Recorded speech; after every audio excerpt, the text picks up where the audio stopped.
اس زندگی میں تلاش کرنے والے کو ہر قسم کی چیز مل جاتی ہے، وہ ردی خریدنے والا اس کو ردی مل جاتی ہے، جس طرح کی آپ تلاش ہو اس کی چیز مل جاتی ہے. یہ تو کائنات ہے، تلاش کرنے والے کو ضرور ملتا ہے. گویا کہ اس کی ایک اور وجوہات ہے کہ جو شخص آپ کا دوست ہے اور آپ صاحب پیر ہو اور وہ کہتا ہے مجھے پیر نہیں ملا، تو وہ آپ کے پیر کو سچا ہی نہیں مانتا اور آپ کو بھی سچا نہیں مانتا. ورنہ وہ یہ کہتا کہ اے صاحب طریقت، تجھے جب پیر ملا تو تو خدا کے لیے مجھے بھی لے جا، تو مجھے بیعت کرا. تو گویا کہ وہ آپ کے اس عمل کے ساتھ نہ اتفاق کرتا ہے، نہ آپ کے فیصلے کو صحیح مانتا ہے، نہ آپ کے انتخاب کو صحیح مانتا ہے، نہ آپ کی دوستی کے قابل ہے، نہ سفارش کے قابل ہے. اس لیے اس کو چھوڑ دو اس کے حال پر. ورنہ یہ ہو سکتا ہے تو مجھے لے جا، کہ جانے والے ہمیں بھی ساتھ لے جا. تو وہ کہے کہ میں تو مطلب حجر صاحب حکیم مرید ہوں، وہ کہے میرے ساتھ چلے جا. آپ کے میں لے جاؤں. شروع میں یہی ہوتا ہے نا کہ جب پیر کا تلاش ہو تو پہلے مریدوں کی تلاش کرتے ہیں، بھی کس پیر کے مرید ہو. کہ ہم تو فلاں جگہ ہیں، کہتے چل پھر تیرے ساتھ چلتے ہیں، تو چل پھر تیرے ساتھ کل چلیں گے، کل پھر تیرے ساتھ چلیں گے. چلتے چلتے کہیں نہ کہیں مطلب چل گردن پہ آتا ہے، ختم ہو گیا. شبیر صاحب کیا مشکل ہے ہاں. تو یہ ایسے ہی واقع ہو جاتا ہے. اس لیے کچھ لوگوں کا زندگی بھر کی تلاش کے بعد حاصل ہوتا ہے، کچھ کو بیٹھے بیٹھے واقع ہو جاتا ہے. یہ الگ کام ہے کہ کسی کو کب کسی کو کب. کسی نے آنکھ کے پردے میں پردہ دار کو دیکھا، کسی نے دار پر چڑھ کر جمال یار کو دیکھا. یہ اچانک بات ہوتی ہے، کبھی کبھی بات ہوتی ہے. کسی کا کام جاتے ہی ہو جاتا ہے، کسی کا کام عمر ہوتا نہیں ہوتا، گزر جاتی ہیں. ایک واقعہ مشہور ہے، سینہ بسینہ لوگوں میں چلا آ رہا ہے کہ ایک گاؤں کے اندر ایک درویش تھا مجذوب. تو وہ دیکھتا ہے کہ گلی کے اندر دو لڑکیاں آپس میں بات کر رہی ہیں. تندور پہ روٹی لگوانے ایک گئی ہے، روٹی لگوا کے لا رہی ہے. دوسری راستے میں اس کو ملی ہے. وہ دوسری کہتی ہے کہ تو ابھی تو گئی ہے تو ابھی واپس آ گئی. اسے بتاتی ہے، کہتی میری تو جانیں ہی لگ گئی ہیں روٹیاں، کہ میری جانیں ہی لگ گئی ہیں. بابا پاس ادھر رکھتا تھا، وہ قسمت والے جو جانیں ہی لگ گئی ہیں. بابا جذب میں نکل گیا، کہتا قسمت والے جانیں ہی لگ گئی ہیں، ورنہ تو واری نال بھی نہیں لگ رہی ہیں. تو مگر یہ قسمت اور نصیب کی بات ہے، جس کا جاتے ہی کام ہو جائے. تو یہ الگ کا بات ہے. اس لیے تھی دعا ہے کہہ رہے ہو کہ یہ راستہ پیری مریدی کا اہم خطرناک راستہ ہے. اے صاحبان عقل و شعور، آپ بات غور کرو، یہ راستہ بہت ضروری ہے، یہ راستہ بڑا محفوظ ہے، یہ راستہ بڑا خطرناک ہے، ایمان کے لیے بڑا ضروری ہے اور ایمان کے لیے بڑا خطرہ ہے.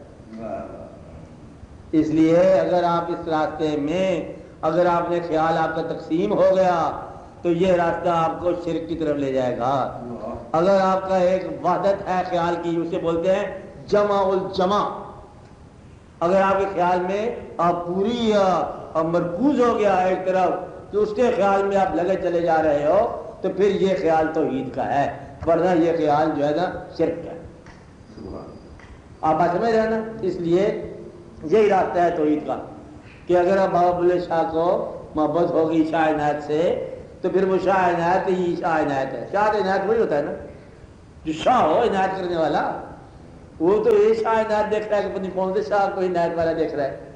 تو یہ مقصد یہ ہو جائے کہ کس میں اس نے کیا دیکھا، تو پھر وہ توحید ہو جاتی ہے. ورنہ شرک، کسی انسان سے والا محبت شرک ہے. جب اللہ سے محبت ہونی چاہیے نا کہ انسان سے کیوں محبت کرے. لیکن اگر اللہ کے راستے پر چلنے والوں کی محبت ہو جائے والہانہ، تو یہ عین توحید ہے. مثلا مشکل بات ہے، سمجھو بات. مثلا اللہ تعالیٰ کا حکم ہے کہ کوئی کسی سے محبت نہ کرے، محبت ہم سے کرو، یہی حکم ہے نا. اللہ تعالیٰ خود بیان فرماتا ہے کہ حضرت یعقوب علیہ السلام کو بیٹے سے بڑی محبت تھی. اتنی محبت کے بیٹے کی جدائی میں آنکھوں کی بدائی ضائع ہوگی. اور اللہ بیان کر رہا ہے پیغمبر کی محبت بیٹے کے لیے اتنی مقبول ہو گئی ہے کہ وہ بیٹے کی کمی سے بینائی بحال ہوگی. اور اللہ اس بات کو پسند کر رہا ہے، یعنی کہ اللہ والا، اللہ ہی کے یاد میں رہنے والا اگر اللہ کسی چیز سے محبت عطا فرما دے تو وہ محبت ہی الہیات ہے. اگر تم محبت کرو اور الہیات تمہارا اور ہو تو وہ محبت شرک ہے. کہ محبت ادھر ہو رہی ہے اور الہیات کوئی اور مضمون ہے تو یہ محبت شرک ہے.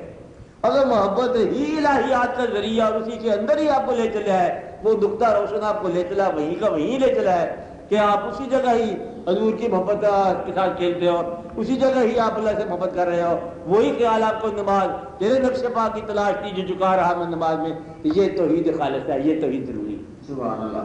تو گویا کہ وہ پیر جو آپ کو وحدت خیال دے وہ پیر جو ہے نا عین توحید کے لیے ضروری ہے. اور اگر آپ کے خیال میں انتشار باقی ہے تو پیر کا خیال شرک.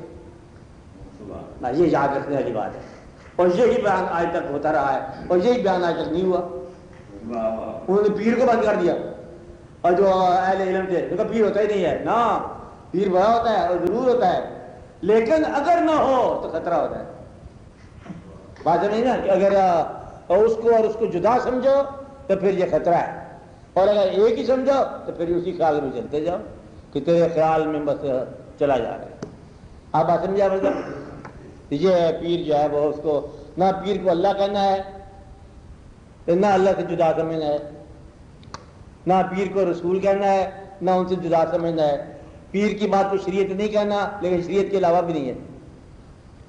بات نہیں نا. اور اگر آپ پیر اور دین آپ کا الگ الگ ہیں بس باہر آ جاؤ اس کام سے. یہ غلط ہے واقعہ، اس واقعہ سے بچنا چاہیے. اس لیے اس کا آسان بات ہے کہ دنیاوی ضرورت خود پوری کرو اور دین کو دنیاوی ضرورت میں نہ ملاؤ. دین دین ہے، دنیاوی ضرورت دنیاوی ضرورتیں ہیں، ان کو الگ الگ رہنا. اور کوئی بات بولو. ہاں جی سے پیچھا بولو. اب بولو گے نا تو بولنا ضروری ہے.